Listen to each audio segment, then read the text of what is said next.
Hello, good evening. मैं Pavan Rao YouTube channel maths with Pavan Rao में आप लोगों को पढ़ा रहा हूँ कंपाउंड इंटरेस्ट रेलवे वाले स्टूडेंट्स के लिए।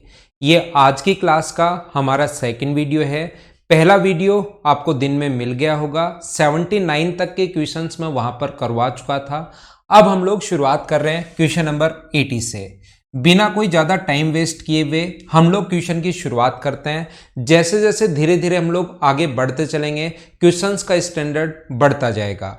उससे पहले मैं एक बात बता देता हूं, ये अगर सारे के सारे क्वेश्चंस आप लोग चाहते हो कि सर हमें मिल जाएं, तो आप लोग मेरा टेलीग्राम का जो चैनल है मैथ्स विद पवन राव, उसको आप लोग ज्वाइन कर सकते हो और ये वहां पर सारे के सारे जो क्वेश्चंस हैं ये आप लोगों को मिल जाएंगे। Maths with Pavan Rao Telegram का चैनल। आइए शुरुआत करते हैं, हम लोग लगातार पढ़ते हैं। इसके बाद कोई भी बातें नहीं होंगी, सिर्फ और सिर्फ पढ़ाई की ही बातें होंगी। तो जो स्टूडेंट पढ़ना चाहता है रेगुलर बने रहो। प्रत्येक क्वेश्चन में आपको कुछ ना कुछ सीखने को मिलेगा। हर क्वेश्चन इसी टाइप से मैंने सिस्टमेटिक तरीके से अरेंज किए हैं। कुछ क्वेश्चंस ऐसे हैं जो रेलवे में आए हुए हैं, बीच बीच में मैंने वो क्वेश्चंस मेरी तरफ से सिखाने के लिए कुछ ऐसे क्वेश्चंस डाले हैं जो आए हुए नहीं है, लेकिन उससे आपको चीजें सीखने को मिले। क्या पता आगे कभी क्वेश्चन आ सकता है, इसलिए मैंने वो अपलोड किए हैं। 1200 रुपये 2 वर्ष का चक्रवर्ती ब्याज ये है। उसके बाद 1600 रुपये उसी दर से 3 वर्ष में कितने रुपए हो जाएंगे, यानी कि 2 साल का हमें कंपाउंड इंटरेस्ट दिया हुआ है और 3 साल में कितने हो जाएंगे, ऐसा हम लोगों से पूछा है। 1600 रुपये 3 साल में कितने रुपए हो जाएंगे, ऐसा हम लोगों से पूछा है। तो मुझे आप लोग ये बताइए, यहां पर अपने पास लिखा हुआ है 1200 रुपए का अपने पास कंपाउंड इंटरेस्ट जो दिया हुआ है 1200 रुपए का चक्रवर्ती ब्याज की दर पर इतने रुपए हो जाते हैं मतलब अमाउंट है। एक बात आप लोग हमेशा और हमेशा याद रखिए, अगर कभी भी आपको क्वेश्चन बेसिक से करना है और कंपाउंड इंटरेस्ट के क्वेश्चन में ओनली आप लोग ट्रिक सीखने की अगर कोशिश करोगे तो 5 दिन बाद ही ऐसा होगा, नया क्वेश्चन आएगा और ऐसा होगा ओहो हमें तो कंपाउंड इंटरेस्ट आता ही नहीं। ट्रिक्स अपने आप याद रहेंगी, खुद ही याद रहेंगी। पहले क्वेश्चन बेसिक से करो, फिर ट्रिक से करो, ट्रिक्स खुद याद रह जाएंगी। अकेली ट्रिक से करने की कोशिश करोगे, कंपाउंड इंटरेस्ट कभी भी समझ में नहीं आएगा। और कोई भी धन बढ़कर, पिछले जो मैंने सुबह जो आप लोगों के लिए वीडियो डाला था उसमें एक बच्चे का मैंने कमेंट देखा कि सर यहां, और मैं कमेंट आपके देखता रहता हूं, जब तक आपके 200 कमेंट्स होते हैं उन कमेंट्स को मैं पढ़ता हूं 200 कमेंट तक। तो आप लोग थोड़ा सा जल्दी वीडियो देखकर कमेंट करने की कोशिश किया करो। तो उसको यह बात समझ में नहीं आई कि सर कभी अमाउंट का फॉर्मूला लगा देते हैं, कभी सीआई का। जब भी बढ़कर हो जाता है या हो जाता है वो अमाउंट है, और अमाउंट के टाइम याद रखना सीआई में ये बात चाहे आप लोग याद रख लो, लिख लिख कर याद कर लो। कभी भी अगर अमाउंट दिया हुआ है तो बेसिक से अगर क्वेश्चन करना है तो हम लोगों को हमेशा अमाउंट का फॉर्मूला लगाना है। सीआई के क्वेश्चन में कभी भी अगर अमाउंट दिया हुआ हो तो हमेशा फॉर्मूला लगाना है अमाउंट का। वैल्यू पुट करते चलो, सोल्व कर लो, अपना आंसर आ जाएगा। पहला तरीका, यहां से हम लोग रेट निकालेंगे, वो रेट के बाद दूसरे का 3 साल का सीआई निकालेंगे और सीआई निकालकर उसमें ऐड कर देंगे तो अमाउंट बन जाएगा। तो अमाउंट दिया हुआ है 1323। मैं एक बार सोल्व कर देता हूं, मुझे टाइम सिर्फ और सिर्फ ये चीजें समझाने में आपको लगता है, ये चीज आप लोग ध्यान रखना। 1 प्लस रेट तो फाइंड आउट करना है और टाइम जो हो गया अपने पास वो हो गया 2 इयर्स। रेट तो हमें नहीं पता। 3 से या 4 से, 3 से कटेगा ये अपने पास, ये नीचे आ जाएगा। 3 से कट गया 4 टाइम और 1 टाइम। 3 से कट गया 400 बार, तो इसको लिख सकते हैं 441 अपॉन 400 इक्वल्स टू। अब आके बताओ कैसे सोल्व करूं। अब आप कहोगे सर दोनों तरफ रूट ले लो, क्योंकि इधर अगर स्क्वायर है तो इसको अपने पास रूट ले लीजिए। तो रूट होता है 21 का, ये रूट होता है 20 का, equals to 1 plus R upon 100। और यहाँ से अपने पास -1 इधर होगा तो 21/20 -1 करोगे इक्वल्स टू r बाई 100 है। और ये अपने पास जो आएगा 1/20 हो गया, एलसीएम 20 गुना क्या 100 से, बराबर अगर r है तो r का मान आ गया 5%। बाकी तरीके आए या नहीं आए, कम से कम ये तरीका तो आप लोगों को आना ही चाहिए। मैं चाहता हूं कि आप वहां पर क्वेश्चन करो। मैं ये नहीं दिखाना चाहता कि देखो ट्रिक्स देखो फटाफट ऐसी ऐसी ट्रिक्स। मैं आपको चाहता हूं कि आप वहां पर जाकर रियल में क्वेश्चन करो। इस टाइप से मैं आप लोगों को पढ़ा रहा हूं। तो पहला तरीका रेट निकालने का अपने पास ये होता है। दूसरा तरीका रेट निकालने का जो होगा वो आप क्या करोगे, इस चीज को आप छोड़िए, 1200 रुपए बढ़कर अगर 1323 हो गए हैं तो मुझे आप लोग बताइए बढ़ा कितना। तो क्या 123 बढ़ा है क्या? कितने साल में? 2 साल में। तो डायरेक्ट कितना परसेंट बढ़ा ये आप लोग देखिए, डायरेक्ट बढ़ा कितना परसेंट ये आप लोग अगर देखोगे तो 2 जीरो से 2 जीरो कट गया, डिवाइड करोगे तो 3 में भाग नहीं जा रहा, 0 2 बार और 5 बार। मुझे आप लोग ये बताइए 2 साल की अगर रेट ये है तो क्या 1 साल की जो रेट होगी आप लोगों के पास रेट क्या 5% ही होगी क्या? डबल करके हम लोग स्क्वायर करते हैं, उल्टा क्वेश्चन सोच रहे हैं। इसीलिए मैंने कहा था कि 2 साल की और 3 साल की रेट याद कर लोगे तो आपको बहुत फायदा देंगी। इफेक्टिव रेट से क्वेश्चन इतना फास्ट कर पाओगे। कहां आप लोग पूरा क्वेश्चन ऐसे करने वाले थे और इफेक्टिव रेट अगर याद है तो डायरेक्ट आपके पास 5% जो ऐसे आता वो डायरेक्ट ऐसे आ चुका है। बोलिए ठीक है क्या? किसी बच्चे को समझ में नहीं आया तो मुझे आप लोग ये बताइए 20 रुपए बढ़कर 30 रुपए हो गया तो कितना परसेंट बढ़ा, कैसे निकालते हो? परसेंटेज अगर मुझसे पढ़े हो तो बढ़ा कितना 10, किससे बढ़ा है 20 से, और परसेंट के लिए गुना किससे करेंगे 100 से। तो मैं यहां पर भी तो यही कर रहा हूं 50%, मैं यहां पर भी तो यही कर रहा हूं। 2 साल में 1200 रुपए बढ़कर जो हो गया वो कितना हो गया 1323। कितने साल में? 2 साल में। जो बच्चा कम समझ पा रहा है तो मुझे बताइए बढ़ा कितना, तो आप कहोगे 123। किससे बढ़ा है 1200 से, और इनटू कर देंगे 100 से। तो अपने पास 2 जीरो से 2 जीरो कट गया, 1 3 में भाग नहीं जा रहा 0। तो अपने पास 12 गुना 2 24 और 12 पंजे 60।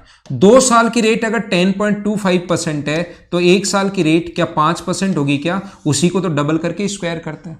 अब वो चाहता है कि 3 वर्ष में कितना हो जाएगा, तो मुझे बताइए 3 वर्ष में कितना हो जाएगा। अमाउंट पूछा है तो या तो इसका चक्रवर्ती ब्याज निकाल कर ऐड कर लो। 1600 रुपए का 5% की दर से क्या 3 साल का कंपाउंड इंटरेस्ट आप लोग निकाल सकते हो क्या? और इसके लिए पिछली क्लास अभी भी आज ही जो मैंने डाली है दूसरी क्लास है, उसमें चीजें मैंने बहुत डिटेल से बहुत अच्छे से समझाई होंगी भाई। इसका स्क्रीनशॉट ले लीजिए। ये अपने पास बेसिक तरीका है, ये अपने पास दूसरा तरीका है। और अगर आप लोग यहां पर ये करना चाहते हो तो मैं आपको बता देता हूं 1600 रुपए का तरीके काफी, मैं 5 तरीके बता चुका हूं, लेकिन यहां वो 5 तरीके नहीं बताऊंगा। एग्जाम में कैसे करना है 15.7625% निकाल लो इसका, 7625%। क्या इफेक्टिव रेट याद है क्या? भाई मैं आपको बहुत बार बोल चुका हूं इफेक्टिव रेट याद करो याद करो याद करो। 16 गुना 5 80, 8 16 गुना 2 32 यानी कि 40 अपने पास, 16 16 गुना 6 96 और 4 अपने पास 10,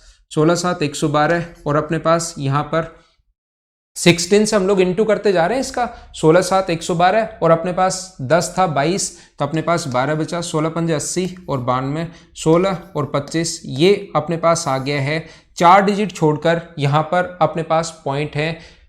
5% की दर से 3 साल का ये 16,000 मैंने लिख दिया, 1 जीरो और कटेगा तो ये 1600 ही अपने पास आएगा। यहाँ पर जीरो आएगा नहीं तो ये आ गया 252.2। 4 डिजिट छोड़कर अगर पॉइंट लगाओगे तो इसमें 1600 रुपए अगर ऐड कर दोगे तो अपने पास जो आंसर आ जाएगा ये आ गया 2, ये आ गया 2, ये आ गया 5 और ये आ गया 18, 1852.20। ये सी अपना आंसर आ गया। हाँ ना बोलिए, क्या सारे बच्चे समझ पाए हो क्या? उम्मीद है 1600 रुपए का 5% की दर से 3 साल का चक्रवर्ती ब्याज आप लोग अपनी मर्जी से 5-6 तरीके आपके पास होते हैं, जैसे निकाल लोगे वैसे ही आपका आंसर आ जाएगा और ये आप लोग कर पाओगे। या फ्रैक्शन से कर लेना, कैसे भी कर लेना यार, खुद कर लेना अब इसको। नेक्स्ट क्वेश्चन पर मैं चलता हूं। ये था क्वेश्चन नंबर अपने पास 80, 79 तक थोड़ी देर पहले मैं करवा चुका था। नेक्स्ट क्वेश्चन अपने पास 81 ये रहा।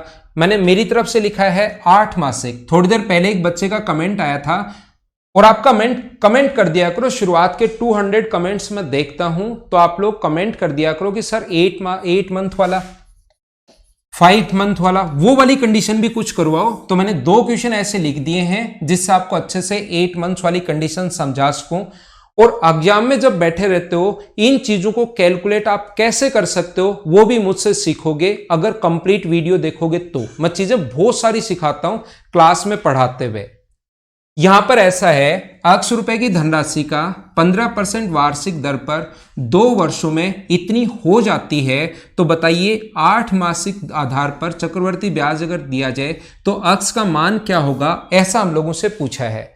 तो यहां पर हम लोग क्या करेंगे, इतने रुपए हो जाती है 15% की 2 साल की इफेक्टिव रेट बताओ।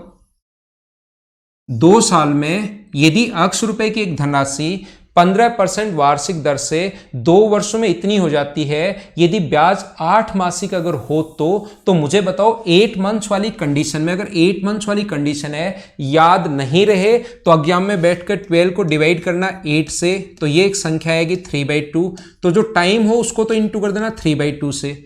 15% को आप लोग इंटू करोगे 3/2 टाइम को, सॉरी टाइम कितना है 2 को इंटू करोगे 3/2 से, तो टाइम तो अपने पास हो गया कितना 3 इयर्स। और रेट को आप लोग इंटू करते हो, अगर आपको पता हो तो इससे उल्टा से इंटू करते हैं 2/3 से, तो रेट होगी अपने पास 10%। 3 साल का 10% की दर से इतने रुपए अगर हो जाता है तो मूलधन बताइए। अगर मैं एग्जाम में बैठा हूं तो क्वेश्चन करने का पहला तरीका, पहला कॉन्सेप्ट क्या होगा, जिससे मैं क्वेश्चन एग्जाम में नहीं करूंगा लेकिन घर पर प्रत्येक बच्चे को आना चाहिए। जब भी अमाउंट दिया हुआ मिले हमेशा फॉर्मूला लगाओगे अमाउंट का, अमाउंट का, अमाउंट का। थोड़ी देर पहले भी मैंने बताया। और अमाउंट कब, जब आपका बढ़कर हो जाता है या हो जाता है, इसका मतलब अमाउंट है। और मुझे बताइए अमाउंट का फॉर्मूला A बराबर P इंटू 1 प्लस R/100 की पावर T। मुझे बताइए क्या बिल्कुल सही है क्या? एक बार आप लोग भी लिखना, मैं बार बार लिखता रहता हूं, चीजें बताता रहता हूं। अमाउंट की जगह अमाउंट लिखोगे 18777.60। यहां पर P हमें फाइंड आउट करना है, रेट है 10% और टाइम है अपने पास 3 साल। घर पर बैठकर सोल्व करना, करते जाना, आंसर आ जाएगा। बेसिक तो आना ही आना चाहिए और मैं सिखा कर रहूंगा, चाहे कुछ भी कर लेना।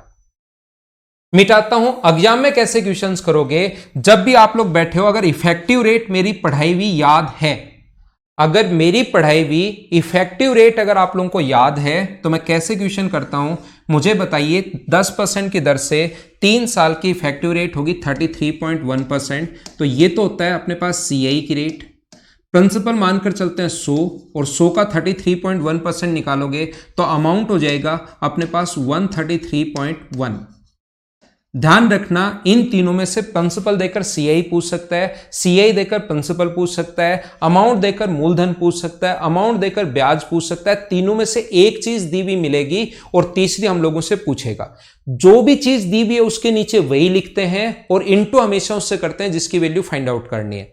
अगर एक लाइन बहुत काम आती है, ये याद कर लो, मैंने पहले भी कम से कम हजारों बार बोली है, जिस चीज की वैल्यू दी भी होती है उसको तो लिख देते हैं उसके नीचे और इनटू हमेशा उससे करते हैं जिसकी वैल्यू फाइंड आउट करनी है। यहां अमाउंट दिया हुआ है, ये CI है, ये P है। एग्जाम में ऐसे करना है, अमाउंट के नीचे आपको अमाउंट लिखना है, ब्लैक से मैं यहां पर लिखूंगा, अमाउंट के नीचे आपको अमाउंट लिखना है 777.60, अमाउंट के नीचे अमाउंट और इनटू हमेशा उससे करते हैं जो पूछा है। अगर प्रिंसिपल हमेशा 100 मानकर चलता है, ये पूछा है तो 100 से इंटू और ब्याज पूछता तो 33.1 से इंटू। यहां से पॉइंट से अपने पास ये 0 हटा दो, 0 लगाना चाहो तो लगा लो पॉइंट के बाद, नहीं तो कोई वैल्यू इसका मतलब भी नहीं है, पॉइंट से पॉइंट हट जाएगा। अब कुछ बच्चे 2 टाइप के स्टूडेंट होते हैं, कुछ लोग वहां पर क्या करेंगे, इसको बैठकर भाग देने की कोशिश करेंगे। दूसरा स्टूडेंट सोचेगा 2 0 लास्ट में, प्रत्येक ऑप्शन में 2 0 तो है ही। अब यहां से कौन सी चीज से इसको गुना करूं कि लास्ट में ऑप्शन से देखेंगे क्या 8 से गुना करने पर 6 नहीं, 4 से 1 को गुना करेंगे क्या 4 आएगा क्या, 6 को 1 से गुना करेंगे तो हाँ 6 आएगा, 2 को 1 से गुना करेंगे तो 2 आएगा, 6 आ ही नहीं सकता। ये अपना आंसर हो गया। इसको उस बच्चे ने पूरा सोल्व किया ही नहीं। मैं आपको फिर बताता हूं, मुझे आप लोग ये बताइए, अगर अपने पास कभी भी 24 में अगर आप लोग डिवाइड करते हो 6 से तो 4 बार भाग जाएगा 24, अपने पास 0, तो क्या इन दोनों को इंटू करने पर इसकी लास्ट डिजिट या यहां पर 4 और मान लो, इन दोनों की लास्ट डिजिट को अगर हम लोग इंटू करें 4 बार और ये भाग गया यहां 6 मान लो, मुझे आप लोग बताइए इन दोनों की पहली डिजिट को इंटू अगर करें, जो आंसर आएगा उसकी फर्स्ट डिजिट से अगर इंटू करें तो क्या अपने पास लास्ट में 6 तो बनना चाहिए क्या? तो मैं ये चाहता हूं कि ये इससे कितनी बार भाग गया देखना। मैं सिंगल डिजिट पर काम करता हूं, यूनिट डिजिट पर मैं काम करता हूं, तो मैं ये बताना चाह रहा हूं आप लोग इस बार भाग दोगे 12, 7, 7, 7 और 6 को भाग दोगे 33.1331 से भाग दोगे। तो ये भाग देने पर लास्ट में यहां पर कोई संख्या आएगी एक्स वाई और जेड, वो जो संख्या होगी वो या तो ये 98 है क्योंकि 100 तो आगे है ही, या 104 है, या 96 है, या 102 है। बहुत इंपॉर्टेंट है, समझ लेना, एग्जाम में कैलकुलेशन में बहुत हेल्प मिलेगी। यानी कि अपने पास यहां पर जो भी संख्या होगी वो एक्स वाई जेड वो या तो 98 होगी, तो क्या अपने पास लास्ट डिजिट को लास्ट डिजिट से इंटू करने पर ये आनी चाहिए, तो ये तो अपने पास नहीं आ रही, तो 98 नहीं हो सकती। 104 अगर रखूं तो 4 को 1 से गुना करने पर 6 आना चाहिए, नहीं आ रहा। किससे आ रहा है? 96 से आ रहा है। 6 को 1 से गुना करूं तो 6 ही आ रहा है, तो ये वाला ऑप्शन बिल्कुल ठीक है। बैठकर कैलकुलेटर से कर लो तो भी आंसर यही आना है। तो ये बात मैंने समझाने की कोशिश की भाई, जब भी अपने पास ये त्रैमासिक 8 मंथली ऐसा जब भी अपने पास हो तो हम लोग क्या करेंगे, यहां पर इसको 2/3 करोगे तो 10%, और 2 को अगर इंटू करेंगे 3/2 से तो 3 इयर्स। एग्जाम में फटाफट करना है, यहां समझाने में मुझे टाइम लग रहा है। 33.1% प्रिंसिपल मानकर चलते हैं 100, तो अमाउंट 100 में ये जोड़ दो, ये हो गया। ये अमाउंट की वैल्यू दी हुई है अपने पास 12777 अमाउंट की वैल्यू के नीचे अमाउंट, और इंटू हमेशा उससे कर दो जो पूछा है। पॉइंट से पॉइंट हट जाएगा, पूरा सोल्व भी नहीं करते। यहाँ पे इसको किस चीज से इंटू करें कि लास्ट में छाना चाहिए, ऑप्शन की हेल्प लेंगे। 8 से 1 को गुना करो, नहीं आ रहा। 4 से नहीं आ रहा, 6 से आ रहा है, आंसर आ गया। और फिर हम लोग इसको ऐसे मिटाते हैं ताकि हमारे पास अगला क्वेश्चन आ सके। आ गया है, चलो करो। अब एक बच्चे ने क्योंकि मुझे कमेंट में लिखा कि सर आप 8 महीने वाला, 6 महीने वाला, 4 महीने वाला, 9 महीने, 10, 11 महीने वाला वो बताओ ताकि हमें समझ में आए, तो मैंने उसके लिए क्वेश्चन लिख लिया है। अब की बार यहां पर वर्षों, यहां पर ध्यान रखना एक संख्या नहीं दी हुई भाई, इंग्लिश में तो दी हुई है, यहां पर आना चाहिए 1 and 1/4। 5 माह पर संयोजित होता है कंपाउंडेड 5 मंथली। 5 महीने पर अगर संयोजित हो तो अपने पास टाइम को इंटू करोगे 12/5, 12 में 5 का भाग दो, तो टाइम जो भी है, टाइम अपने पास है कितना 5/4। इसको तो इंटू करोगे आप लोग किससे 12/5 से, और जो रेट हमें गिवन है, कितनी गिवन है रेट, वो है 8%। इसको इंटू करोगे 5/12 से, तो 5 से 5 कट गया, 4 से कट गया 3 बार, तो ये टाइम आ गया 3 ईयर। और यहां पर 4 से 3 बार, और 4 से 2 बार, और 4 से 3 बार, तो रेट कितनी आ गई 10/3%।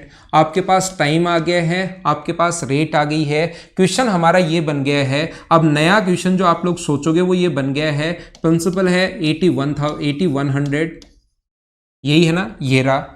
टाइम बन गया 3 इयर्स, और इसके बाद रेट अपने पास बन गई है, रेट बन गई है 10/3%। कंपाउंड इंटरेस्ट आपको निकालना है, चक्रवर्ती ब्याज आपको निकालना है। क्या आप लोग खुद फाइंड आउट कर लोगे क्या? अप्रोक्सीमेशन में पूछा है, जब भी फ्रैक्शन में अगर रेट दे तो हम लोग इफेक्टिव रेट वाला तरीका नहीं लगाते। फ्रैक्शन में अगर कभी भी दिया हुआ है तो फिर हम लोग लगाते हैं कौन सा तरीका, फ्रैक्शन वाला तरीका या 331 वाला। इसकी जो रेट होगी, इसका जो फ्रैक्शन होगा वो मुझे बताइए। फ्रैक्शन के लिए हम लोग क्या करते हैं, बट्टे में 100 लगा देते हैं, बस इतना ही होता है फ्रैक्शन में चेंज करने के लिए। तो अपने पास ये आ गया 1/30। तो सबसे पहले हमारा तरीका होगा, या तो आप लोग दोनों तरीके हैं, या तो फ्रैक्शन से करना 30 31, 30 से 31 हो गया, 30 से 31 हो गया, और 30 से 31 हो गया, इस तरीके से करना। इनको इंटू कर लो, इनको इंटू कर लो, या दूसरा आंसर सेम ही आना है। या दूसरा तरीका अपने पास हो सकता है, 3 साल के लिए एक कंडीशन क्या 331 वाला बताया था क्या, वो ज्यादा आसान है। सबसे पहले इसका 1/30 करो, जो भी प्रिंसिपल अपने पास है 1/30 करोगे तो 0 से 0 कट जाएगा, और ये आएगा 270। जो आया फिर से इसका 1/30 करना है, 0 से 0 कट के ये आएगा 9। जो आया उसका फिर से 1/30 करना है, तो ये आ जाएगा 0.3, और इंटू करना है 3 और 1 से, और ऐड और करना है ये 810 में 27 ऐड करोगे तो 837.3, ये अपना आंसर आ जाएगा 837। ये क्वेश्चन में गिवन है, आंसर वैसे ये होगा। बोलिए सभी लोग समझ पाए हो क्या? बिल्कुल आसान क्वेश्चन था, छोटा सा क्वेश्चन था। उम्मीद है मैं आपको अच्छे से समझा पाया हूंगा कि कौन से क्वेश्चन में एग्जाम में बैठकर कौन सा तरीका लगाना है। मैं 5 तरीके से क्वेश्चन आपको बता चुका हूं, लेकिन कौन से क्वेश्चन में कौन सा तरीका लगाना है यह आप पर डिपेंड करेगा। तरीके बदलने से आंसर नहीं बदलते। आप क्वेश्चन को फ्रैक्शन वाले तरीके से भी कर सकते हो, जो करके देख लेना। मुझे यहां पर टाइम लगेगा, बिना मतलब आपको आता तो है ही, इसलिए मैं उसको नहीं लगा रहा हूं। नेक्स्ट क्वेश्चन मैं आपको इसको मिटाता हूं ताकि अगला क्वेश्चन अपने सामने आ सके। रेलवे एनटीपीसी में आया हुआ क्वेश्चन है, आप लोग ध्यान से समझने की कोशिश करना। बहुत अच्छा क्वेश्चन, बहुत अच्छा क्वेश्चन, आपको कुछ ना कुछ सिखाकर जाएगा इस क्लास में। एक जमा राशि पर 2 वर्ष के लिए 10% वार्षिक साधारण ब्याज पर मिलने वाला ब्याज 4,000 रुपए है। यदि ब्याज वार्षिक आधार पर चक्रवर्ती ब्याज पर संयोजित की जाए तो धनराशि कितने रुपए की वृद्धि होगी, ऐसा हम लोगों से पूछा है। कोशिश करना समझने की। इस क्वेश्चन का करने का सबसे बढ़िया तरीका ये होता है, अगर मुझे एग्जाम में बैठना पड़े तो, जो कि मैं बैठूंगा नहीं वैसे कभी भी, तो अपने पास 1% की वैल्यू निकाल लो और आंसर आ गया 200। ये आप लोग बिना पेन चलाए ऐसे क्वेश्चंस को कर सकते हो। लेकिन मेरा काम है, मुझे सोल्व करके नहीं दिखाना है। मेरा काम है कि यहां पर कुछ ना कुछ मैं प्रत्येक क्वेश्चन में आपको सिखाऊं, और ये सारे क्वेश्चन डिजाइन इस हिसाब से किए हैं। ऐसा नहीं है कि एक पॉइंट बता दिया उस पर बेस 10 क्वेश्चन करवा दिए, फिर पॉइंट बता दिया 10 क्वेश्चन करवा दिए। हर क्वेश्चन में जो एग्जाम में आते हैं या आगे किस टाइप के बन सकते हैं, उस प्रत्येक क्वेश्चन को मैं कोशिश करता हूं आपको समझाने की। फिर कोशिश करना, सीखना। अपने पास साधारण ब्याज दिया हुआ है तो पहला काम होगा हमारा मूलधन निकालना। अपने पास प्रिंसिपल जो है P into T into R upon 100 बराबर अपने पास SI दिया हुआ है, और SI कितना दिया हुआ है 4000। ये हम लोगों को गिवन है। 0 से अपने पास 0, 2 से 5 बार, तो क्या प्रिंसिपल अपने पास 20,000 आ जाएगा? क्या प्रिंसिपल जो आ जाएगा अपने पास वो आ जाएगा 20,000। लेकिन हमें इस पैसे पर 10% की दर से 2 साल का CI पूछा है, तो जो CI आप लोग निकालोगे तो इफेक्टिव रेट से इसका 21% आप लोग निकाल दोगे, और 20,000 का अगर आप लोग 21% अगर निकालते हो तो ये आ जाएगा अपने पास 4200, और इन दोनों में जो अंतर है 4200 में और 4,000 में वो 200 का है। यही पूछा है। अधिक या कम हमेशा दो चीजों का डिफरेंस होता है। बेसिक तरीका, पहला तरीका ये अपने पास होता है। उम्मीद है सभी लोग समझ पाए होंगे। दूसरा, ऐसे क्वेश्चंस का करने का जो तरीका, एग्जाम में हम लोग ऐसे नहीं करेंगे। इस क्वेश्चन को हमेशा और हमेशा हम लोग करने की कोशिश करेंगे इफेक्टिव रेट से। ऐसे क्वेश्चंस को हमेशा इफेक्टिव रेट से करने की कोशिश करेंगे। किस टाइप से करेंगे इफेक्टिव रेट से, देखो मैं आपको समझाता हूं। 2% का 2 वर्ष का 10% की दर से जब भी CI और SI का क्वेश्चन आए और रेट दी भी मिले तो आप लोग CI की रेट भी लिख लो जो कि होती है 21%, और आप लोग SI की रेट भी लिख लो। जब भी CI और SI का क्वेश्चन अगर आए तो SI की रेट भी लिख लो जो होगा 20%। पहला बेसिक तरीका है। दूसरा, थोड़ा क्वेश्चन चेंज हुआ है भाई, डिफरेंस वाला क्वेश्चन आया है, तो मैं इनको और अच्छे से और बढ़िया तरीके से आपको समझाने की कोशिश करूंगा। यहां पर अपने पास इसकी वैल्यू देकर CI देकर SI पूछ सकता है, या SI देकर CI पूछ सकता है। इसकी वैल्यू दी हुई है 4,000, और उसके बाद हमें CI भी पूछ सकता है। अगर CI निकालना पड़े तो 4,000 के नीचे आप लोग लिख दोगे 20। CI देकर SI या SI देकर CI पूछ सकता है, और गुना कर दोगे 21 से। इफेक्टिव रेट निकाल लेना, इससे कट जाएगा 20 बार, और ये अपने पास 200 बार, तो ये आ गया 4200, और दोनों का अंतर है 200 रुपए का। लेकिन अगर अंतर ही पूछा है तो ऐसे भी आप लोग मत करो। मैं आपको बहुत बार बता चुका हूं, जिसकी वैल्यू दी हुई होती है उसको लिख दो नीचे, और इनटू हमेशा उससे कर दो जिसकी वैल्यू फाइंड आउट करनी है। तो अपने पास तरीका क्या हो सकता है, यहां पर एक तरीका ये भी हो सकता है, 400 के नीचे 4,000 के नीचे आप लोग SI के नीचे SI, और अगर डिफरेंस पूछा है हमें तो 21 क्यों निकालते हो, डिफरेंस पूछा तो 1% निकाल लो, और 20 से कट जाएगा 200 टाइम, और आंसर आ जाएगा 200 रुपए। हाँ ना बताइए, क्या सारे लोग समझ पाए हो? क्या अगर कभी भी CI और SI का क्वेश्चन अगर आपके सामने आ जाए 2 साल का, कितने साल का आ जाए, अगर 2 साल का CI और SI का क्वेश्चन अगर आ जाए तो उसका एक तरीका only for 2 years, only for 2 years note लगाकर लिख देना। 3 साल के लिए क्या होगा वो भी बता दूंगा, घबराना मत, लेकिन 2 साल के लिए आप लोग लिख लेना, कभी काम आ सकता है आपके।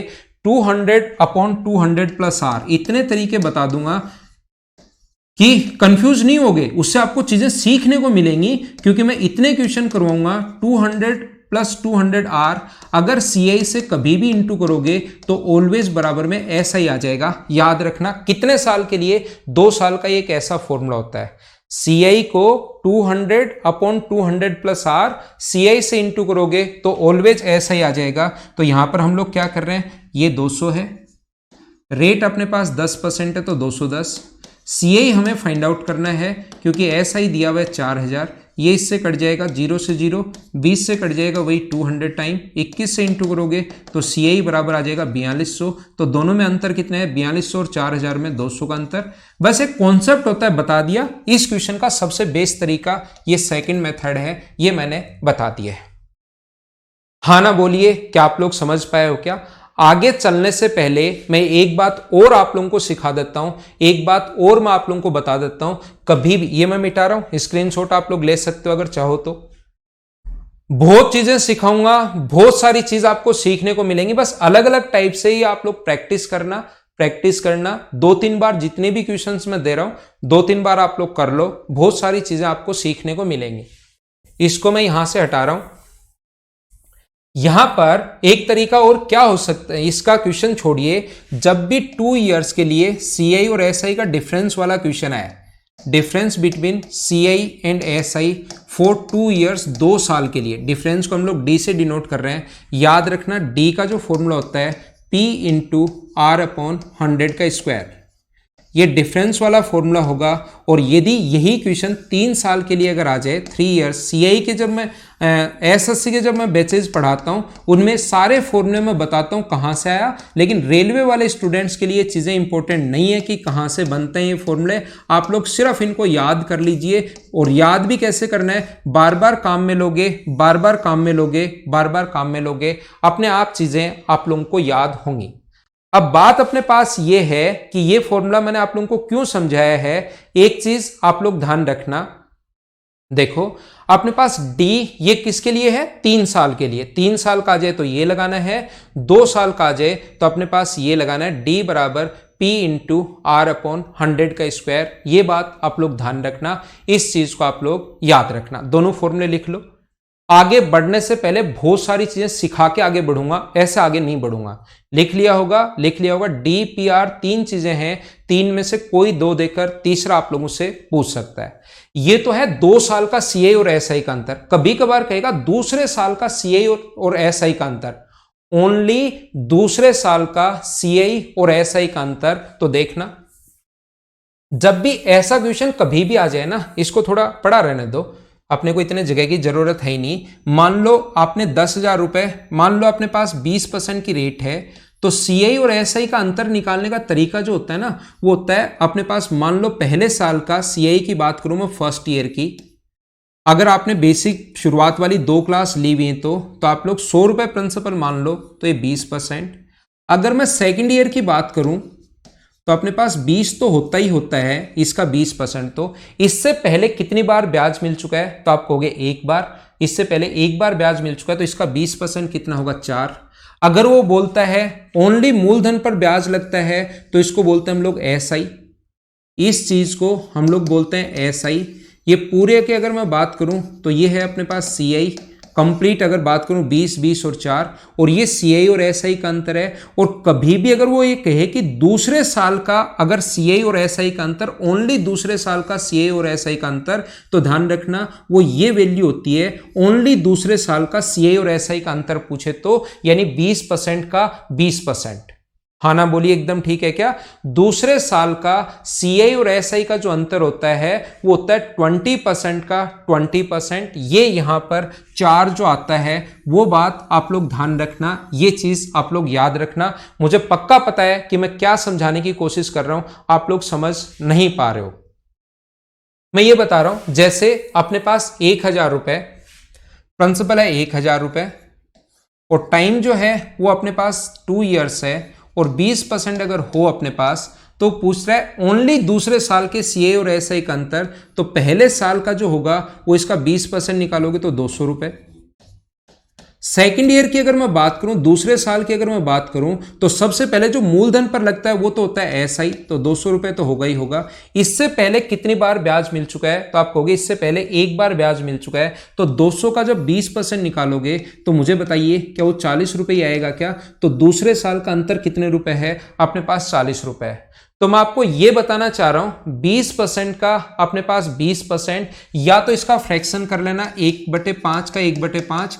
जब कभी भी ये लिखे कि दूसरे साल का सीए और एसआई का अंतर बताओ, तो इसका अपने पास 20% का 1000 के 2 बार कर लेना डायरेक्ट, आपको इतना टाइम लगाने की जरूरत नहीं है। 20% का 20%, तो 20 से कट गया 5 बार, 20 से कट गया 5 बार, 25 से 4 बार, और 40 रुपए जल्दी आंसर आ जाएगा। जैसे लिखा हुआ है 10,000 रुपए का और अपने पास 16% की रेट से दूसरे साल के सीए एसआई का अंतर बताओ। ओनली 2 साल का नहीं, दूसरे साल के सीए और एसआई का अंतर बताओ। तो 10,000 रुपए का आप लोग पहले 16% निकाल लेना, जो आए उसका फिर से 16% निकाल लेना, तो आप लोगों का टाइम बचेगा। आंसर कितने रुपए आ गया? 256 रुपए। आंसर जल्दी आएगा। तो दूसरे साल का पूछे तो ये मत सोचना कि यार ये क्वेश्चन तो टफ हो गया, वो क्वेश्चन ज्यादा आसान और होता है, ज्यादा आसान और होता है। मुझे लगता है थोड़ा ज्यादा समझा दिया आपको। मैं आगे बढ़ता हूं, अगला क्वेश्चन इसको मैं मिटाता हूं ताकि अगला क्वेश्चन हमारे सामने आए। ये आ गया 2 वर्ष के मूलधन, 2 वर्ष के 5% वार्षिक दर से चक्रवर्ती ब्याज, और समान समय के लिए उसी मूलधन पर साधारण ब्याज में 10 रुपए ज्यादा है। कम या अधिक हमेशा दो चीजों का डिफरेंस होता है, और साल कितना है? 2। डिफरेंस का फॉर्मूला क्या होता है? डी बराबर P इंटू आर अपॉन 100 का स्क्वायर। उम्मीद है डी यहां डिफरेंस है, P यहां प्रिंसिपल है। 3 में से कोई भी 2 चीजें देकर आपसे तीसरा पूछ सकता है, जरूरी नहीं हमेशा डिफरेंस ही पूछे। 5 से कट गया 20 बार, 5 से कट गया 20 बार, और 400 का अगर इधर इंटू करोगे 20 गुना 20, तो प्रिंसिपल आ गया 4000। ये अपना आंसर है। बेसिक तरीके से क्वेश्चन आप लोग खुद करने की कोशिश करना, फॉर्मूला याद करना बहुत इंपॉर्टेंट है। करना है, करना है और करना है। सर हमें बढ़िया लगता है आपका इफेक्टिव रेट वाला जो तरीका है ना, वो बहुत बढ़िया लगता है, एक बार उससे भी समझा दो। तो एक बार इधर देखना बोर्ड पर सभी लोग ध्यान से। 5% की रेट है और टाइम 2 ईयर्स है। कभी भी सीआई और एसआई का क्वेश्चन आए तो दोनों की रेट लिख लो, सीआई की रेट लिख लो और एसआई की रेट लिख लो। सीआई की रेट होगी 10.25% और एसआई की जो रेट होती है वो अपने पास होती है 10%। मुझे बताओ ये 10 रुपए क्या है? 10 रुपए है, वो तो मुझे भी पता है, लेकिन क्या गिवन है? ज्यादा या कम हमेशा 2 चीजों का डिफरेंस होता है। और मैंने एक ही बात आपके दिमाग में घुसाई है, जिसकी वैल्यू दी हुई होती है उसको लिखते हैं नीचे और इनटू हमेशा उससे जिसकी वैल्यू फाइंड आउट करनी है। तो 10 रुपए डिफरेंस है, 10 के नीचे 0.25 देखना। अब वहां पर एग्जाम में आपसे कुछ भी पूछा जा सकता है, इससे कितने क्वेश्चंस बनाए जा सकते हैं। सीआई अगर पूछे तो इंटू कर दो 10.25 से, जो भी पूछे। ऐसा ही पूछ सकता है, तो जिसकी वैल्यू दी हुई होती है डिफरेंस के नीचे 0.25 कहां से है? इन दोनों का अंतर 0.25 और इंटू कर देंगे हम लोग किससे? 10 से, अगर ऐसा ही पूछे तो। लेकिन सीआई और ऐसा ही नहीं पूछ रहा, हमें तो मूलधन पूछा है। और मूलधन हमेशा कितना मानकर चलते हो जब अपने पास ऐसा करते हैं? तो आप कहोगे सर 100 मानकर चलते हैं। तो हम लोग क्या करते हैं, ये 10 के नीचे 0.25 और प्रिंसिपल पूछा है तो पी के लिए ध्यान रखना भाई 100 मानते हैं, गुना 100, पॉइंट हटाओगे तो 2 जीरो, 25 से कट गया ये 4 बार और 4 के आगे 3 जीरो, आंसर 4000। तरीके बदलने से आंसर नहीं बदलते, लेकिन सिखाते सिखाते मैं ये भी सिखाता हूं कि सीआई पूछ ले, एसआई पूछ ले, प्रिंसिपल पूछ ले, अमाउंट पूछ ले, ये पूछ ले, वो पूछ ले, आप लोग सब कुछ फाइंड आउट करोगे। याद रखना। क्या आगे चले? आगे चलते हैं। ये था क्वेश्चन नंबर अपने पास 84, मैंने मिटा दिया है, आप लोग लिख लेना या स्क्रीनशॉट ले लेना। क्वेश्चन नंबर 85, इस क्वेश्चन को बिना पेन चलाए अगर आपने नहीं किया तो आपके मतलब कैलकुलेशन तो आपको करनी ही पड़ेगी, लेकिन वैसे सोचना है कैसे कर सकते हो। 7.5% की रेट से साधारण ब्याज और चक्रवर्ती ब्याज का अंतर ज्ञात कीजिए दूसरे वर्ष में।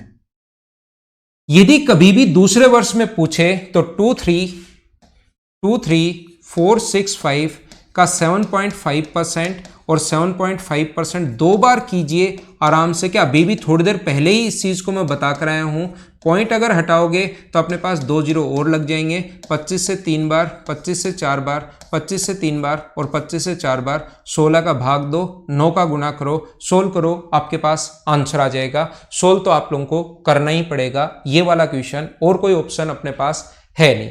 कैलकुलेशन करनी पड़ेगी क्योंकि अप्रोक्सीमेट में अपने पास लगभग में ये आंसर है, पूरा तो कटेगा नहीं, तो आगे वाली चीजें फिर हमें छोड़नी पड़ेंगी। तो 16 का भाग देना है, 9 से गुना करना है और 2 डिजिट छोड़कर पॉइंट लगाएंगे। क्या आपके लिए करूं या कर लोगे? तो कुछ बच्चे कहेंगे सर चलो हमारे लिए कर ही दो। 16 का पहाड़ा आपको आता होगा, 16 से कट जाएगा एक बार और बचा कितना अपने पास 7। 4 उतारोगे, 16 गुना 4 64, बचेगा अपने पास 10। 16 गुना 6 96, बचेगा 10, अपने पास 10 ही बचेगा ना। और 16 गुना अपने पास 10 अगर बचा तो फिर से अपने पास 96 और आगे अपने पास पॉइंट के बाद की संख्या आ जाएंगी जिसको हम लोग छोड़ देते हैं। हाँ ना बोलिए, एकदम ठीक है क्या? पॉइंट के बाद की चीजें मैं छोड़ रहा हूं और यहां से 9 से अगर गुना करोगे, 9 गुना 6 54, अपने पास 5, 54 और 5 59 है, 5 36 और 5 41 और 9 और अपने पास 4 13 हो गया और 2 डिजिट कर छोड़कर पॉइंट लगाना है। 132 पॉइंट समथिंग आंसर आएगा क्योंकि पॉइंट के बाद की चीजें छोड़ चुके हैं। क्या आप लोग ऐसे क्वेश्चंस आने के बाद 2 जीरो है तो पॉइंट लगेगा? क्या इस टाइप की कैलकुलेशन तो करनी पड़ेगी क्या? यूट्यूब ने आपके दिमाग में चीजें घुसा दी हैं कि क्वेश्चन में वहां पर आंसर देखते ही आंसर, देखते ही आंसर, बिना पढ़े आंसर आ जाएगा, क्वेश्चन पढ़ना ही नहीं, ऑप्शन देखो ये आंसर। ऐसे ऐसे तरीके आपके यूट्यूब ने घुसा दिए हैं। एक चीज याद रखना, एग्जाम में बैठोगे कैलकुलेशन करनी पड़ेगी। इससे टफ भी कैलकुलेशन आ सकती है, ये तो आसान है। और इतनी चीजें तो आप लोगों को आनी चाहिए। हर क्वेश्चन ऐसे ही नहीं होता देखते ही आंसर। ये चीज धीरे धीरे दिमाग में घुसती है, लेकिन उसको घुसाना। अगला जो क्वेश्चन है, 5,000 रुपए का 12% वार्षिक दर से 3 वर्ष के साधारण ब्याज और चक्रवृद्धि ब्याज का अंतर ज्ञात करो। दोनों तरीके आपके पास हैं, या तो आप लोग इसकी इफेक्टिव रेट निकालो, या आपके पास ये फॉर्मूला है डी बराबर पी, प्रिंसिपल 500 है। अभी भी बता कर आया हूं, R/100 12/100 into 12/100 into 300 plus 12 312/100। Formula भी मैंने आपको बताया, डी बराबर 3 साल अगर आ जाए, पी इंटू, और इन चीजों को याद रखिए, R/100 का स्क्वायर इंटू 300 प्लस R/100। बोलिए याद हो गया है क्या? आर यहां पर रेट है 3 साल के लिए। 2 जीरो से 2 जीरो कट जाएगा, ये कट गया। 50 से कट गया 2 बार और 2 से कट गया 6 बार। 100 जब नीचे बचे तो उसको हम लोग बता लेते हैं 312 गुना 7, 12 गुना 6 72 बटे 100। अब ये कैलकुलेशन करनी पड़ेगी तो भाई करनी पड़ेगी, इसमें मैं कुछ नहीं कर सकता। ये चीजें अगर करनी है तो करनी है। मैं कैलकुलेट करता हूं, 2 गुना 2 4, 2 और 7 गुना 2 14 और 2 16 कैरी 1, 6 और 7 13 और 1 14 और 7 21 और 2 अपने पास, ये अपने पास 21 और 2 23। कहीं पर अपने पास कैरी 1 था तो क्या 21 और 1 22, तो 224.64 ये अपना आंसर आ जाएगा। ये वाला अपना आंसर है। वो आप पर डिपेंड करेगा। मुझे कैलकुलेशन आती है कि एक लाइन में कितना भी बड़ा इंटू करना आ जाए, वो मैं एक लाइन में कैसे करता हूं वो चीज मुझे आती है, चाहे कैसा इंटू करना आ जाए।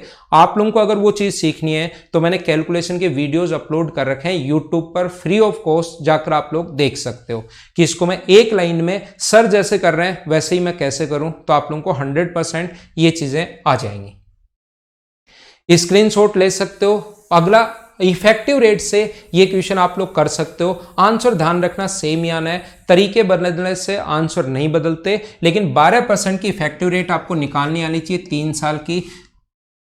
सीआई और एसआई का अंतर का क्वेश्चन अगर आए तो 12% आपको 12% का 3 साल का सीआई और एसआई की रेट लिख लो। एसआई की रेट तो होगी 36%, 3 से गुना करते हैं सिर्फ। एसआई की रेट निकालने के लिए इंटू ही करते हैं, आपको पता होगा। लेकिन सीआई की रेट अगर निकालते हैं तो उसका एक अजीब सा तरीका होता है, इसको गुना करते हैं 3 से, स्क्वायर करके 3 से गुना करते हैं, 144 गुना 3 तो 18 कम 450 से 432 और लास्ट में क्यूब करके लिखते हैं 1728। सिर्फ और सिर्फ दो ही डिजिट हम लोग रखते हैं। 2 डिजिट यहां से हम लोग रखेंगे 28, तो ये 17 इसमें ऐड होगा। 17 इसमें अगर ऐड होगा तो ये आ जाएगा 49 और ये 4 इसमें ऐड होगा तो 40.4928 ये अपने पास रेट होती है इसकी। देख लेना भाई, सही तो किया है क्या मैंने? कैलकुलेशन में कहीं गलती हो जाए तो फिर वो मेरी जिम्मेदारी नहीं होगी, वो आपकी जिम्मेदारी होगी, याद रखना। तो डिफरेंस पूछा है तो 5000 का बस यही काम है, इतनी कैलकुलेशन तो आपको करनी पड़ेगी, याद रखना। डिफरेंस पूछा है तो डिफरेंस निकाल दो, 4928% का डिफरेंस है। 20 से 20 कट गया, 50 से इसको अगर इंटू आप लोग करते हो 5 से तो 5 गुना 8 40 जीरो, 5 गुना 2 10 और 14 कैरी 1, 9 पंजे 45 और 1 46, 4 20 और 4 24, 20 और 2 22 और पॉइंट अपने पास यहाँ पर लगेगा ही लगेगा 224.64। आंसर तो यही आना है। तरीके बदलने से आंसर नहीं बदलते, तो या तो वो फॉर्मूला रट लेना D बराबर P इंटू आर अपॉन 100 का स्क्वायर, या आप लोग ऐसे कर लेना। अगला क्वेश्चन नंबर अपने पास 87 ये रहा। एक निश्चित धनराशि पर 3 वर्ष के लिए 5% पर दर पर लगने वाला चक्रवर्ती ब्याज व साधारण ब्याज का अंतर ये है, मूलधन ज्ञात करो। अभी भी फॉर्मूला मैंने लिखवाया है D बराबर P इंटू आर अपॉन 100 का स्क्वायर इंटू अपने पास 300 plus R upon 100, value put करो और अपने पास अब की बार P पूछा है, 3 में से कोई 2 देकर तीसरा आप लोगों से पूछ सकता है, पहला तरीका। दूसरा तरीका आपके पास ये है, मैं दोनों तरीके आपको बताता हूं। 3 साल और 5%, सीआई की जो रेट एसआई की रेट होगी, एसआई की रेट के लिए सिर्फ इंटू करते हैं 15%। सीआई की जो रेट होगी अपने पास, वो अपने पास होगी 15.7625%। और यहां पर अपने पास ये दिया हुआ है 14.48, डिफरेंस दिया हुआ है। तो डिफरेंस के नीचे हम लोग जो दिया हुआ होता है उसके नीचे यही, इन दोनों का डिफरेंस जो है वो 0.7625 और इनटू कर देंगे हम लोग। सीआई एसआई पूछे तो 15 से, सीआई पूछे तो इससे, मूलधन पूछे तो 100 से। और आप लोगों को इसमें आंसर कौन सा होगा कैलकुलेशन करके मुझे आंसर में जरूर बताना है। याद रखना, ध्यान रखना, आप लोग क्वेश्चंस आप लोगों को आने चाहिए। और ये पहले 200 जो कमेंट होते हैं वो मैं हमेशा देखता हूं, मैं आपको अगली क्लास में अप्लाई कर दूंगा। कोई भी चीज की नीड हो बता दिया करो, लेकिन कमेंट आपको जरूर लिखना है। अगर आप लोग वीडियो देखते हो तो लास्ट में कमेंट तो लिखा करो कम से कम, और वीडियो फ्री में मत देखा करो, लाइक भी किया करो साथ साथ। बस 2 ही तो चीजें मैं बोलता हूं, शेयर करना चाहो कर दो, नहीं करो बच्चे ढूंढते हुए अपने आप आएंगे इस टाइप का कंटेंट, कोई प्रॉब्लम नहीं है। लेकिन आपने वीडियो देखा है, लाइक और कमेंट तो हमेशा बनता है। अगला क्वेश्चन देखिए आप लोग, क्वेश्चन नंबर अपने पास 88।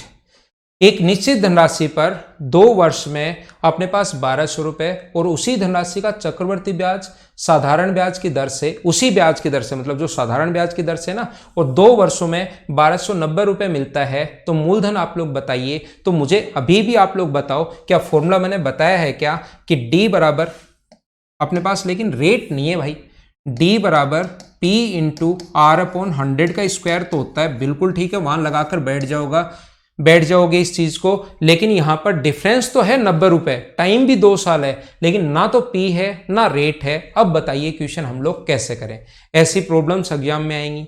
तो याद रखना, ध्यान रखना आप लोग हमेशा और हमेशा, यहां पर कोई भी पैसा अगर आप लोग उधार देते हो, 10,000 रुपए आपने किसी को उधार दिए, पहले साल मान लो ब्याज अपने पास 1,000 रुपए अगर मिला, 1,000 रुपए अगर ब्याज मिला, तो याद रखना ऐसा ही अगर होगा तो अगले साल भी ब्याज 1,000 रुपए ही मिलेगा। अगले साल भी ब्याज 1,000 रुपए ही मिलेगा, क्योंकि हमेशा और हमेशा मूलधन पर ही लगता रहता है। किसी भी साल आप लोग काम कर लो, ब्याज अगर 1,000 रुपए मिला है तो 1,000 रुपए ही मिलेगा। लेकिन सीआई में अगर पहले साल ब्याज सीआई का और एसआई का सेम होता है, क्योंकि मूलधन पर लगता है, अगले साल सीआई जो बढ़कर हो जाता है वो हो जाएगा 1100, सेम नहीं रहेगा। मैं आपसे पूछना चाहता हूं कि 100 रुपए क्यों बढ़ा? पूरा बेसिक है, बेसिक चीजें, बेसिक कॉन्सेप्ट तो आपको आने ही आने चाहिए। मुझे बताइए ये जो अपने पास छुप गया मेरे पीछे, ये 100 रुपए क्यों बढ़ा? तो आप कहोगे सर ब्याज पर ब्याज मिला है, तो 100 रुपए ब्याज मिला है किस पर? 1,000 रुपए पर, और इनटू कर देंगे 100 से आप लोग, 20 से 20, 0 से 0, तो आप बोलोगे रेट है इसकी कितना परसेंट? 10%। ये भी एक तरीका होता है रेट निकालने का। तो ऐसे क्वेश्चंस में जब भी आपको रेट चाहिए तो 2 साल का साधारण ब्याज अगर 1,200 रुपए है, इसका मतलब पहले साल का साधारण ब्याज भी एसआई की बात करूं तो 600 है। और दूसरे साल का भी साधारण ब्याज हमेशा बराबर होता है 600 रुपए। अगर 2 साल का 1200 है तो एसआई तो 600 रुपए। सीआई की अगर मैं बात करूं, कंपाउंड इंटरेस्ट की बात करूं, तो ध्यान रखना पहले साल का साधारण ब्याज और पहले साल का साधारण ब्याज और चक्रवर्ती ब्याज बराबर होता है। 2 साल का साधारण ब्याज 1290 है। 1290 में से अगर मैं पहले साल का साधारण ब्याज कंपाउंड इंटरेस्ट माइनस कर लूं तो क्या दूसरे साल का 690 रुपए आ जाएगा? क्या ये कितने रुपए आ गया? 690 रुपए। अगर मूलधन पर लगता रहता तो 600 रुपए ही मिलना चाहिए था, 90 रुपए आप बताओ क्यों ज्यादा मिला? तो आप लोग सारे लोग मिलकर कहोगे सर 90 रुपए ज्यादा इसलिए मिला क्योंकि ब्याज पर ब्याज मिला है। तो 90 रुपए जो ब्याज मिला है वो किस पर मिला है? 600 पर, और गुना कर देंगे 100 से, तो यहां से रेट आएगी 15%। और कभी कभार वो रेट ही पूछता है, ज्यादा क्वेश्चंस रेट के ही बनते हैं, इस टाइप के ज्यादा क्वेश्चंस रेट के ही बनते हैं, ध्यान रखना। अब अगर 15% की अगर रेट है यहां पर तो ये 1200 रुपए, अगर 15% की रेट है और अपने पास ये 1200 रुपए है तो 1200 के नीचे 2 साल की इफेक्टिव रेट, ऐसा ही से क्वेश्चन करूंगा, P into time 2 years, rate अपने पास 15% बट्टे 100 बराबर अपने पास एसआई का फॉर्मूला यही तो होता है, मैंने वो फॉर्मूला लगा दिया, P into T into R upon 100, 2 साल का बराबर एसआई। तो यहां से सोल्व कर लिया, 30 0 से 0, 30 से कट जाएगा 4 बार और अपने पास P बराबर आ गया 4000, ये 40 बार कटेगा तो 4000, ये अपना आंसर आ गया। मुझे बताइए रेट निकाल ली और रेट के बाद ये एस का फॉर्मूला लगाने के बजाय आप लोग क्या करोगे? 2 साल की, ये 2 साल का ब्याज है तो 2 साल की इफेक्टिव रेट क्या होगी? एसआई की रेट निकालना आसान होता है, सिर्फ दोनों को इंटू करना है। एसआई की रेट निकालना आसान होता है, दोनों को इंटू करना है। तो एसआई की रेट 30% है, वहां एसआई 1200 है तो एसआई के नीचे हम लोग लिखेंगे 30 और मूलधन पूछा तो 100 से, दिमाग वहां पर ऐसे लगाएंगे, 3 से कट गया 40 बार तो आंसर आ गया 4000, ये अपना आंसर आ गया। मुझे आप लोग ये बताइए, ये तो ठीक है सर बढ़िया, मुझे आप ये बताओ, अभी भी एक तरीका मैंने बताया था 200 अपॉन 200 प्लस आर 2 साल के लिए। ये जो चीजें मैं बताता हूं ये आपके बहुत काम की हैं, बहुत काम की हैं, लेकिन प्रत्येक चीज आप लोग याद रखने की कोशिश करना। 200 अपॉन 200 प्लस आर और इंटू कर दोगे अगर आप लोग सीआई से, जो कि 1290 है, तो अपने पास ऐसा ही आ जाएगा जो कि अपने पास 1200 रुपए है। 0 से अपने पास 0 कट जाएगा, 2 से कट जाएगा अपने पास कितनी बार? 6 बार, और 6 से कट जाएगा अपने पास कितनी बार? 215 बार। तो क्रॉस मल्टीप्लाई कर दें तो इधर बचेगा 215 और इधर बचेगा 200 प्लस आर। तो मुझे ये बताइए रेट 15% आ गई, क्या वो उधर जो रेट निकाली है वो क्या ऐसे भी आप लोग निकाल सकते हो क्या? तो तरीके जो मैं बता देता हूं उसको ये मत मान लेना है कि यार ये सीखूंगा ये नहीं सीखूंगा, इसको छोड़ देता हूं, इतनी चीजें याद नहीं रहती। मेरा काम है आपको बताना, उसके बाद मेहनत करना आपका काम है भाई। कुछ लोग 2 टाइप के स्टूडेंट हैं, एक तो देखती अरे यार इतना कैसे याद होगा मुझे, और दूसरा स्टूडेंट मेरे पास मैसेज करता है कि सर आप जो कुछ है ना सारा बता दो, उसको कैसे याद करना है ये मेरा काम है, मेहनत करना मेरा काम है। तो जो मेहनत करेगा सिलेक्शन उसी का होगा, ठीक है ना। तो जो चीजें मैं बताता हूं और वो इतनी बार काम में आएंगी कि आप एक बार कोशिश तो करो। आप ऐसे मत सोचो कि कैसे याद होंगे, एक बार याद करने की कोशिश करो, फिर वो इतने क्वेश्चंस में मैं काम में लूंगा, इतने क्वेश्चंस में काम में लूंगा कि चीजें आपको खुद को ही समझ में आना शुरू हो जाएंगी। 3 साल का 7% की दर से चक्रवर्ती ब्याज ज्ञात कीजिए और 3 वर्ष में 7% की दर से साधारण ब्याज ये है। साधारण ब्याज का क्वेश्चन देकर चक्रवर्ती ब्याज पूछ सकता है, चक्रवर्ती ब्याज का क्वेश्चन देकर साधारण ब्याज पूछ सकता है, ये मैं आपको बता चुका हूं 7% है। सीआई की रेट जो होगी वो अपने पास होगी, ये तो याद ही होगा, 10% तक तो याद करवा चुका हूं मैं आपको। याद नहीं है तो एक पहले वाले वीडियो देखकर याद करो भाई, इनको याद करने की जिम्मेदारी आपकी है। सीआई देकर एसआई पूछ सकता है, एसआई देकर सीआई पूछ सकता है। 18,900 रुपए जो है वो अपने पास एसआई है, तो ये वैल्यू है 21 की और वैल्यू पूछी है 22.5043 की। ये इफेक्टिव रेट कहां से आई? ये कहां से आई? ये आपको मैंने बहुत पहले, कुछ बच्चों को अजीब लगेगा जो नए हैं, बहुत पहले 2 वीडियो एसआई के डाल चुका हूं, उनको जाकर देखो, अपने आप समझ में आ जाएगा कहां से आई। खुद भी आप लोग याद भी कर लोगे और आपको पता भी लग जाएगा। 21 से कट गया ये अपने पास 9 बार। मुझे बताइए क्या 9 से इंटू करके सोल्व करें क्या? 9 गुना 3 27, 36 और 2 38, 9 गुना 5 45, 18 और 22, 9 गुना 2 18 और 2 20, ये अपने पास अपना आंसर आ जाएगा। 2 डिजिट छोड़कर, 2 तो पॉइंट है ही, आगे खिसक जाएगा। 2 डिजिट छोड़कर पॉइंट लगाना है अपने पास, यहां पर पॉइंट लगेगा। ये कलर क्यों आ रहे हैं, ये चाहता है कि दूसरे कलर का पॉइंट लगाओ ताकि बच्चों को ठीक दिखाई दे। 20,253.87 को 20,254, ये सी हमारा आंसर आ जाएगा। ये था हमारा दूसरा ये वाला वीडियो। ऐसे ही मैं डेली आपको 2 वीडियो 3 वीडियो 2 वीडियोस 3 वीडियोस देता रहूंगा। आप लोग इसको पढ़ते रहिए ताकि आप लोगों का सिलेक्शन हो जाए। मैथ्स में चिंता करने की जरूरत नहीं है, मैं मटेरियल दूं उसको अच्छे से कर लो, एक भी सिंगल क्वेश्चन बाहर से नहीं आएगा। मैं पहले से आपको बता रहा हूं, इन्हीं कॉन्सेप्ट पर क्वेश्चन बनेंगे। कल फिर से मिलते हैं। वीडियो को लाइक जरूर किया करो और कमेंट जरूर लिखा करो। शेयर करना चाहो, कोई बच्चा जो नीड में है, जिसको सिस्टमेटिक तरीके से पढ़ना है, तो उसको आप लोग बता सकते हैं। नहीं तो शेयर करना कोई बहुत ज्यादा जरूरी नहीं है। जरूरी क्या है, लाइक और कमेंट। Thank you.